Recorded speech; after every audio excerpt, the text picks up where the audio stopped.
ప్రియమైన విద్యార్థులారా, ఎన్ఈటీలో ప్రతి సంవత్సరం జీర్ణక్రియ మరియు శోషణ నుండి కనీసం 3 నుండి 4 ప్రశ్నలు వస్తాయి. ఈ ఒక్క అధ్యాయం పైన మీరు పట్టు సాధిస్తే 12 నుండి 16 మార్కులు మీ సొంతం చేసుకోవచ్చు. ఈ పాఠం తర్వాత మీరు జీర్ణక్రియ యొక్క అన్ని దశలను, ఎంజైమ్ల పనితీరును మరియు శోషణ విధానాలను క్షుణ్ణంగా అర్థం చేసుకుంటారు.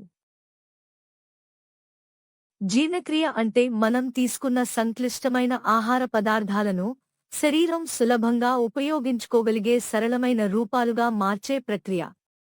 ఇది యాంత్రిక, రసాయన జీర్ణక్రియ ద్వారా జరుగుతుంది. శోషణ అంటే జీర్ణమైన ఆహార పదార్థాలు రక్తం లేదా శోషరసంలోకి చేరడం. గుర్తుంచుకోండి, ఎంజైమ్లు లేకుండా రసాయన జీర్ణక్రియ జరగదు. మానవ జీర్ణ వ్యవస్థలో ముఖ్యంగా ఆహారనాళం మరియు జీర్ణ గ్రంథులు ఉంటాయి. ఆహారనాళంలో నోరు, అన్నవాహిక, జీర్ణాశయం, చిన్న ప్రేగు, పెద్ద ప్రేగు ప్రధాన భాగాలు.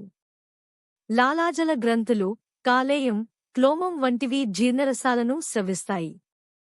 ఈ రసాలలో ఎంజైమ్లు ఉంటాయి, ఇవి జీర్ణక్రియకు సహాయపడతాయి. మనం తినే ఆహారం ఒక పెద్ద ముడిసరుకు లాంటిది. మన శరీరం ఒక ఫ్యాక్టరీ లాగా పనిచేస్తుంది. ఆహారాన్ని విడగొట్టి, శుభ్రపరిచి, శక్తిగా మారుస్తుంది. నోరు, జీర్ణాశయం, చిన్న ప్రేగు వంటివి ఫ్యాక్టరీలోని వివిధ విభాగాలు. ఎంజైమ్లు ఈ విభాగాల్లో పనిచేసే నిపుణులైన కార్మికులు. ఈ విధంగా జీర్ణక్రియ సంక్లిష్ట ఆహారాన్ని సరళమైన పోషకాలుగా మారుస్తుంది. జీర్ణ ఎంజైమ్ల ప్రధాన స్థానాలను గుర్తుంచుకోవడానికి ఎస్పిఐఎల్ అనే పదాన్ని ఉపయోగించండి. ఎస్ అంటే లాలాజల అమైలేజ్ నోటిలో పిండి పదార్థాలను జీర్ణం చేస్తుంది. పి అంటే పెప్సిన్ జీర్ణాశయంలో ప్రోటీన్లను జీర్ణం చేస్తుంది. ఐ అంటే ఆంత్రలైపేజ్ చిన్న ప్రేగులో కొవ్వులను జీర్ణం చేస్తుంది. ఎల్ అంటే లాక్టేజ్ చిన్న ప్రేగులో లాక్టోస్ను జీర్ణం చేస్తుంది. ఇప్పుడు ఒక పరీక్ష ప్రశ్న చూద్దాం.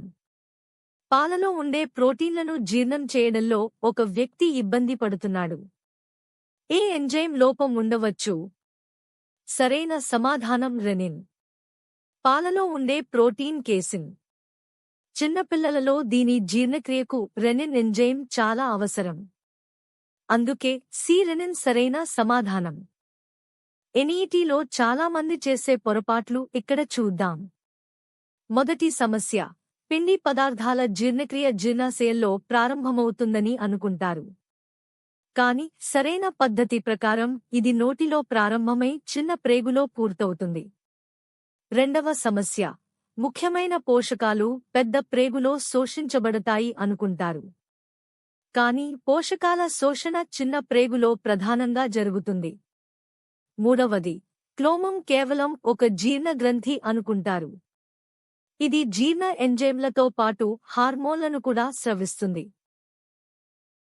జీర్ణక్రియ అంటే సంక్లిష్ట ఆహారాన్ని సరళమైన పోషకాలుగా మార్చే ప్రక్రియ. ఆహారనాళం నోటి నుండి పాయువు వరకు ఉంటుంది.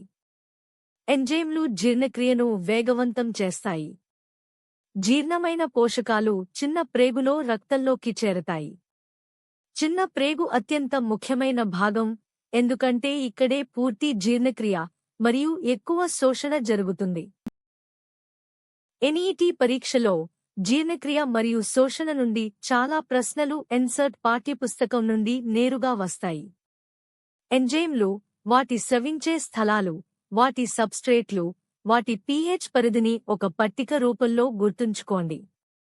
ఇలాంటి డైరెక్ట్ ప్రశ్నలకు వెంటనే సమాధానం గుర్తించడం ద్వారా మీరు సమయాన్ని ఆదా చేయవచ్చు. ఇప్పుడు మీకోసం ఒక సవాల్ ప్రశ్న. కొవ్వుల ఎమల్సిఫికేషన్కు సహాయపడే కానీ ఎంజైమ్లు లేని జీర్ణరసం ఏది? మీ ఆప్షన్స్: క్లోమరసం, ఆంత్రరసం, పైత్యరసం, లాలాజలం. సరైన సమాధానం సి, పైత్యరసం. ఎందుకంటే పైత్యరసం కొవ్వుల ఎమల్సిఫికేషన్కు సహాయపడుతుంది, కానీ జీర్ణ ఎంజైమ్లను కలిగి ఉండదు.